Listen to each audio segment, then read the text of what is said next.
people like me. You need people like me so you can point your fingers and say, that's the bad guy. That's the bad guy. That's the bad guy. That's the bad guy. That's the bad guy.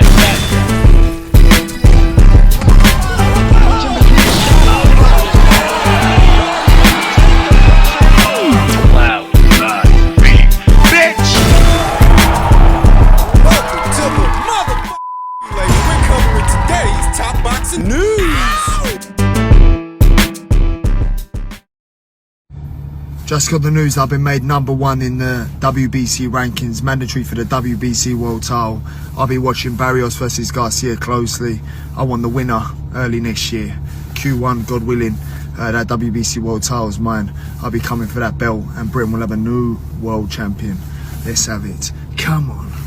See, my imagination, does Conor Benn always sound like he's under duress, like he's about to lead the armies of Middle-earth up the slopes of Mordor. He's about to fight Lord Sauron or something. He's about to fight the winner of Garcia versus Barrios, which to him is good news. My reaction: it's another monetarily motivated decision from the World Boxing Council, not dissimilar from letting Ryan fight for the WBC title, who's neither earned the opportunity, no more than Conor Benn did. Conor Benn hasn't fought as a welterweight in, 3 years?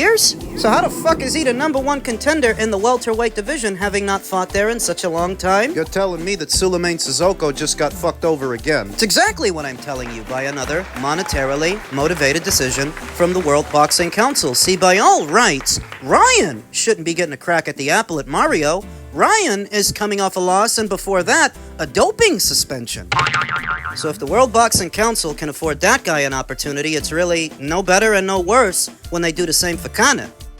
Honoring Conor with the #1 ranking. His business at middleweight is finished for the time being. His dream he's been well publicized is to wear the green and gold belt. So we're very appreciative for you for weighing off the #1 man. Detailed discussions yesterday. So on behalf of Matchroom and Conor Benn, thank you very much. And Kevin, we're very happy that you're here. We appreciate you and we appreciate Matchroom.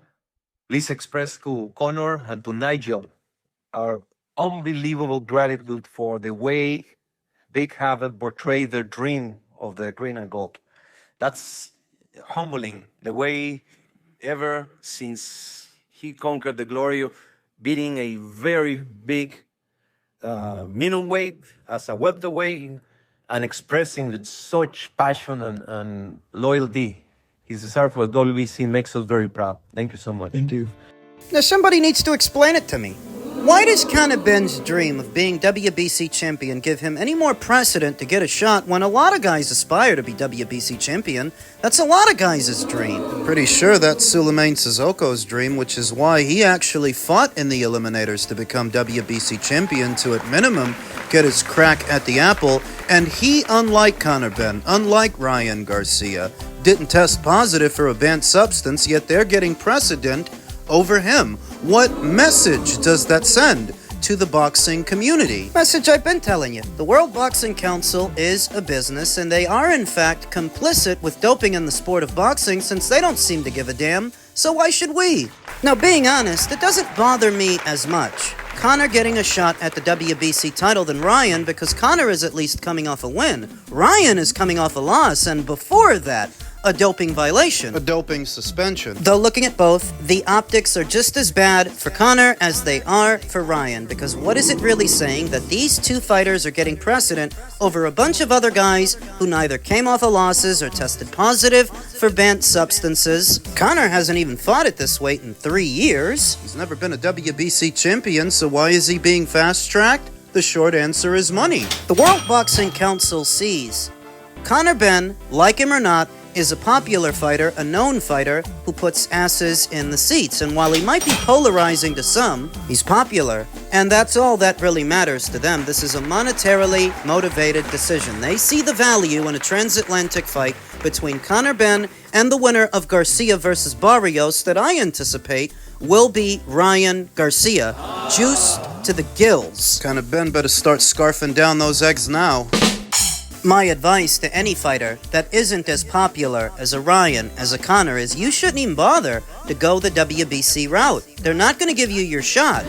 If you're not already worth some kind of money, if you can't already sell tickets, well, the WBC won't help you, even if you fight in their eliminators and fight for their trinkets. Pay your sanctioning fees. They won't help you. Mauricio Suleiman's explanation for allowing Conor this privilege is tantamount to nepotism, because him and his daddy asked us nicely. Oh, that makes all the difference. So what's the goddamn use in fighting in eliminators and collecting their various trinket titles, the interim, the silver? Just gonna give you the runaround when the time comes for some other, more popular fighter. Now this is further confirmation of what I've been telling you, that Conor Benn versus Ryan Garcia, when the time comes, is a huge fight, a major fight. The WBC would not have allowed this if they didn't think so themselves. I might argue that Garcia versus Benn might be bigger than Garcia versus Haney too. What? Devin Haney makes a lot of money, but it's not because of his drawing power. What he earns per fight, I mean, it all starts with what DAZN was willing to pay him from the get-go. They were overpaying him, and based on that,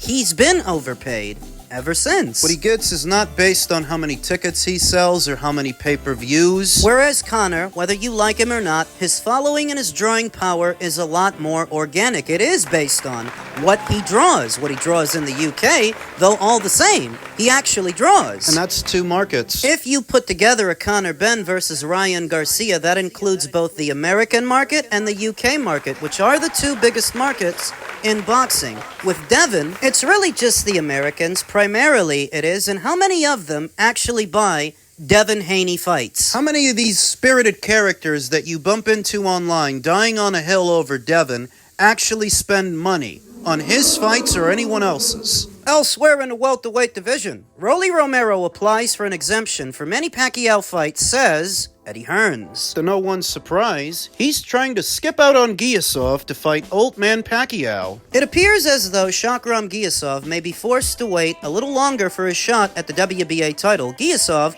a welterweight from Uzbekistan, has been the #1 ranked contender with the WBA for some time now, patiently waiting for his chance to fight for the belt. Giyasov agreed to step aside and allow Jaron Ennis and Eimantas Stanionis to unify the WBA and IBF welterweight titles, with the hope that he would fight the winner. Ennis came out of the contest with the win, impressively dispatching Stanionis in 6 rounds, and with both Giyasov and Ennis signed by Eddie Hearns' Matchroom Boxing, it seemed as though Giyasov would get a shot.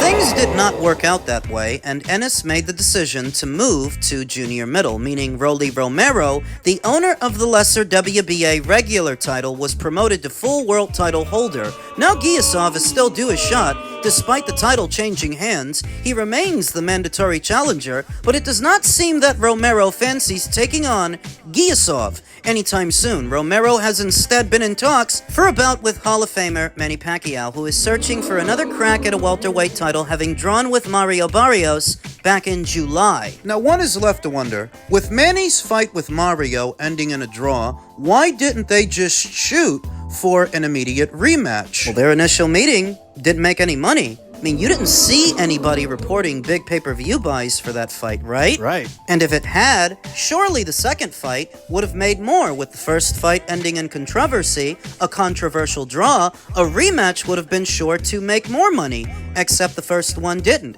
So if there wasn't more of an effort to do a second fight between Manny and Mario, it's because the first fight didn't make any money. Enter Romero, WBA champion. With a mandatory in the queue in Shakram Giyasov, Hearn, Giyasov's promoter has revealed that Romero has in fact launched a request to the WBA to avoid his mandatory and face Pacquiao next. We've been mandated to fight Romero. Romero's team put in an exemption request to face Manny, which I don't believe is even done. Hearn told Boxing Scene, Shakram Giyasov has been waiting, and we believe the WBA should not allow that special exemption to take place. This follows Giyasov's team sending a letter to the WBA last week stating that they vehemently object to the granting of any special permit that would excuse Romero from satisfying his mandatory obligation. Matchroom Boxing CEO Frank Smith told Boxing Scene that the promotion would also be pushing the WBA to give Giyasov his shot. How much do any of you out there trust the WBA to do the right thing in this situation? Rolly Romero has only boxed once this entire calendar year, and that was the Times Square show where he beat Ryan Garcia. Now, immediately after that, if the WBA wanted to, he was elevated to full WBA champion all the way back there in August. From the moment that happened, if the WBA wanted to, they could have given him 30 days to fight Giyasov or vacate. The fact that the end of the year is here, they're sandbagging it. But if they would have given him a 30-day deadline from the time he was elevated to full champion in August, we would have got finality by now. He would have been forced to come up with an answer. The way they did it, they're dragging their feet, they're taking their time, and it's because Shakram Giyasov, in spite of being a capable fighter, he's not a popular fighter, and popularity is everything to these people. With the WBC, with the WBA, what applies to one also applies to the other. That's why they're often dubbed sister organizations. They run very similar ships. It's frustrating for Shakram. We obviously had the fight in April, where he agreed to step aside to allow Ennis versus Stanionis to happen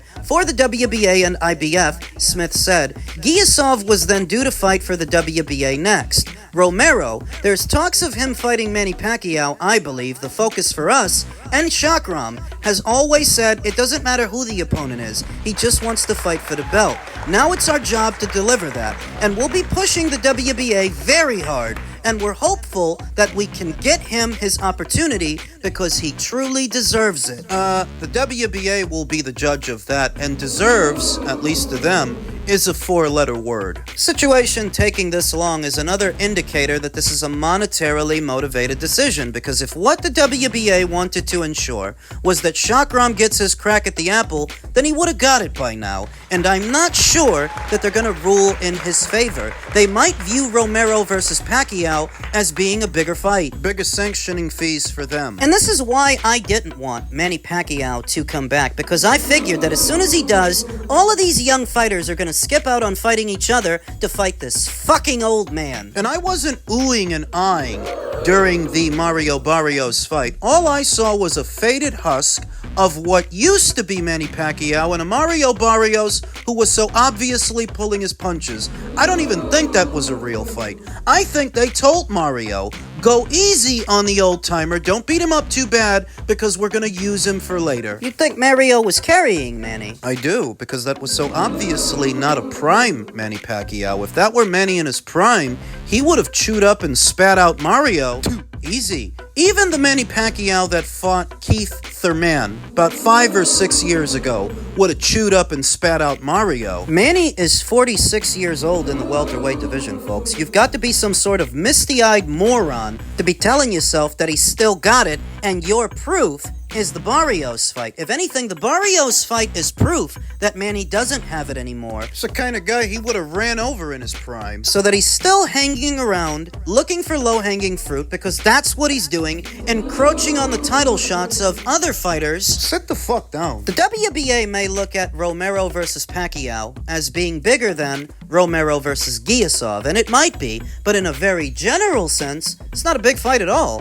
Rolly Romero is not that popular outside of the internet, among paying customers. You'd think people are paying money to see him, and Manny's not what he used to be. Not just in terms of ability, but in terms of drawing power. That was evident in the Ugas fight that didn't sell much years ago, and the Barrios fight that didn't sell much years later. And now you think he's gonna fight Rolly and sell more? Guys are holding up this division so that old Manny can fight bums with belts. That's the look of it. It wouldn't be so bad if it were actually entertaining, but you can see plain as day that Manny is not the fighter that he used to be. He's lost a bit more than a step. He's lost a few steps, and Rolly's a fucking bum. But it looks a lot like they're gonna let this old man and let this fucking bum do their own thing at the expense of Shakram Giyasov. In men's middleweight news, reacting to the news that Janibek Alimkhanuly has tested positive for a banned substance in meldonium, veteran trainer Stephen Breadman Edwards said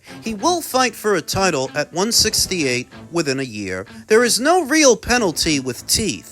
That's why the risk is worth it to cheaters. 6-figure fine and 2-year minimum suspension on the first offense should be the penalty. 2-time offenders should get lifetime bans. period. There are many examples of Stephen Breadman Edwards' perspective. Ryan Garcia ring a bell? Because we just talked about him. And what about Conor Benn? Though what Stephen said really does apply more to the American boxing commissions than the one in the UK, because the one in the UK has teeth, and they usually do issue out lengthy bans to offenders and repeat offenders. There's a reason Conor Benn couldn't fight there for something like 2 years. He was given a 4-year ban after one failed test. 4 years. So understand that when you're talking about revolving door policies in the sport of boxing as it pertains to doping, well, you're really talking about the United States. You're really talking about America. The UK, the Japanese Boxing Commission, they're a lot more strict. For how many years was Luis Neri not allowed to box in Japan after missing weight and testing positive for a banned substance? He couldn't go there for a while. So once again, when you're talking about the revolving door policy boxing has on doping, you're really talking about the United States. In that respect, Stephen is right. In a matter of months, Janibek could be back like he never left, and at a new weight.